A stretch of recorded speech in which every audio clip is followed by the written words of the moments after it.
push is well and truly on to convert the public to digital TV. The federal government has spent millions on generating awareness about the changeover. But every time someone makes the switch to digital TV, they're also switching off from the option of watching community television. Melbourne's Channel 31 has been running a campaign for 5 years to be put on the digital spectrum. So far, it's had no success, as Helen Brown reports. So 10, 9, 8, 7, 6. It runs on passion. 3, 2, and you're on. 1, and they're on. Now, yep. 2 minutes. More than 1,300 volunteers spend their spare time here, honing skills. Yeah, some of that. Okay, I'm going to go to 4 because they're looking at that direction. So Learning about an industry. Yep, they're on 4 now. And putting shows to air that reflect Melbourne's diversity. But now Channel 31 faces a new challenge of simply staying on air. We need a digital licence now, and if we don't get one, then the station's at risk of closing down. The Melbourne Community Station is finding itself trailing behind as other broadcasters shift to the digital spectrum.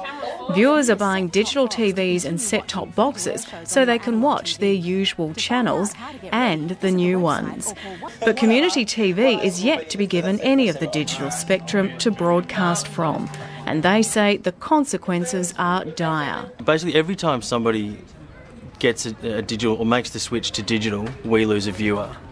And the more people that make the switch to digital, the less viewers we have. Now, we don't get any government funding, so our revenue is 80 to 90% dependent on sponsorship marketing. Now, our ability to attract sponsors to the station is largely dependent on audience numbers. Some say Melbourne's Channel 31 is the most successful community TV station in Australia. Melbourne has a much higher local content production than all the other community stations across the country, and in fact a lot of shows that are made in Melbourne do screen on community stations elsewhere. So if Melbourne was to lose its community station, it would greatly impact the community stations everywhere else as well. It's where some of the nation's best known artists have cut their teeth. Channel 10 star Rove McManus once had a show, as did radio personalities Hamish and Andy.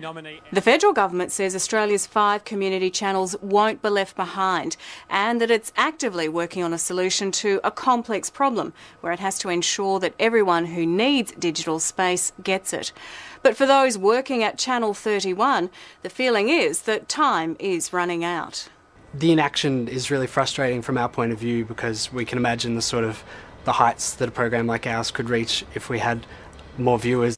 The channel's fast losing viewers, recording a 17% drop-off since January. At that rate, it will have less than 1 million viewers by early next year.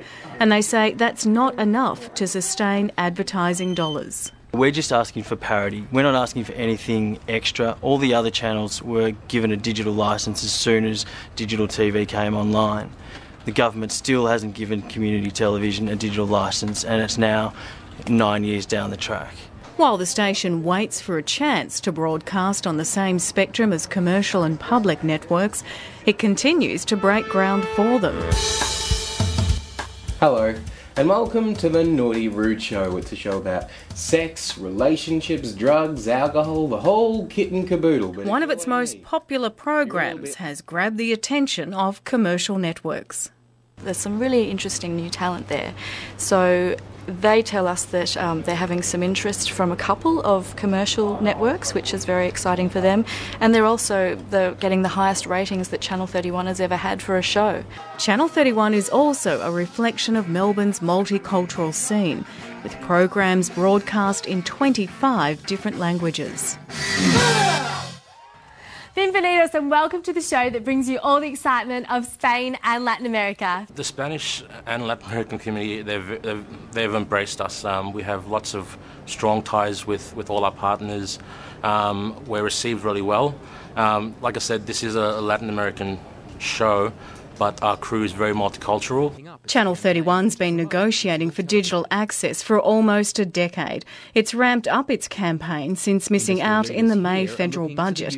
It's just important that it's there, and it doesn't matter if every show isn't fantastic. It's just so vital that people have a voice. And that's the conclusion Channel 31 hopes the government will come to. Helen Brown reporting there.